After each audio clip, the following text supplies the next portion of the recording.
For government oversight and accountability officials, 2025 was a year of deep change and uncertainty. President Donald Trump fired inspectors general, removed the heads of independent agencies, and sought to reduce the level of internal oversight within government. But members of the oversight community say their job is more important than ever as they prepare for challenges both near and long term. Federal News Network's Justin Doubleday reports.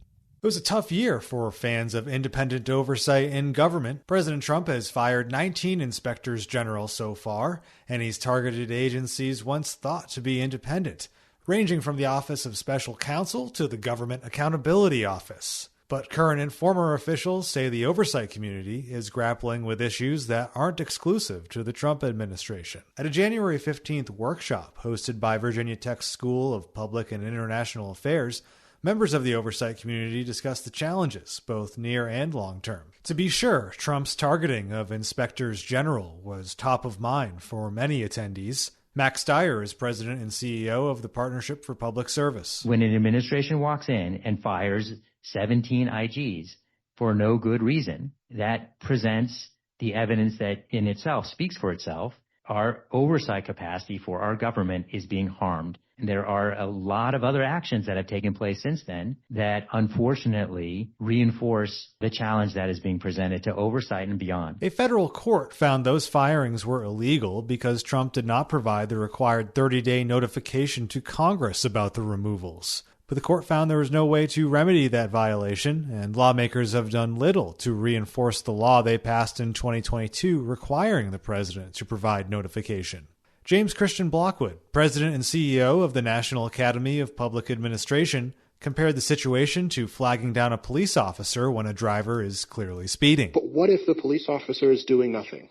What if all the mechanisms you put in place, the speeding cameras, and all the different mechanisms, everyone's seeing what's happening, but there's no consequence? We need to make sure that there's a consequence. That's where we need to be thinking about where does that ultimate accountability lie, and how do we help those that have the responsibility to make sure that the things happen that need to happen are doing that job. And last September, Office of Management and Budget Director Russell Vought also moved to defund the Council on Inspectors General for Integrity and Efficiency. Congress created CIGI, as it's known, in 2008. Allison Lerner is the former IG of the National Science Foundation. CIGI has so many statutory responsibilities, but it also does things even beyond that to help this community stay connected and to work as efficiently and effectively as possible. And if we don't have a strong CIGI, it's really undermining the spine of what's enabled us to come together over the last 15 years. OMB has since released some funding for CIGI, but the White House says it's conducting a programmatic review of the council's activities. The Trump administration hasn't just targeted oversight within the executive branch. GAO is a legislative branch agency, but Vought has sought to minimize its role and even said GAO shouldn't exist in the first place. The Trump administration has been at loggerheads with GAO over its role enforcing the Impoundment Control Act, which prohibits agencies from withholding funds appropriated by Congress. GAO has found several violations of that act over the past year, and its reports note that in some cases, agencies aren't providing GAO with requested information. But GAO's acting chief operating officer, Nicole Clowers, says access issues aren't necessarily a new problem for auditors. We've experienced them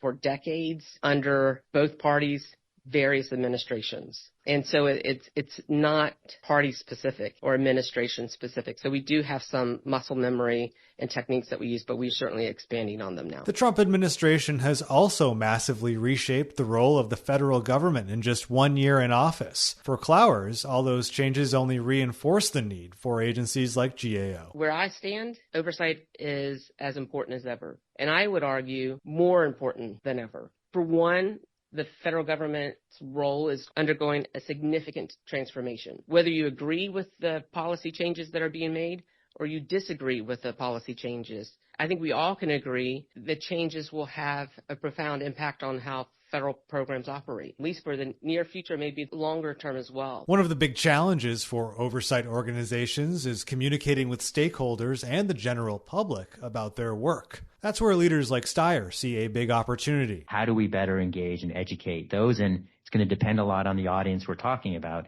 But I think we have to look in the mirror and say, Are we talking in a way that people will actually care about? And is this something that is just sounding like inside baseball, which is, more typically what we actually do? Blockwood says oversight leaders should embrace the discomfort of doing things differently while staying true to the fundamental principles of audits and investigations. Can you be more real-time in what you're doing?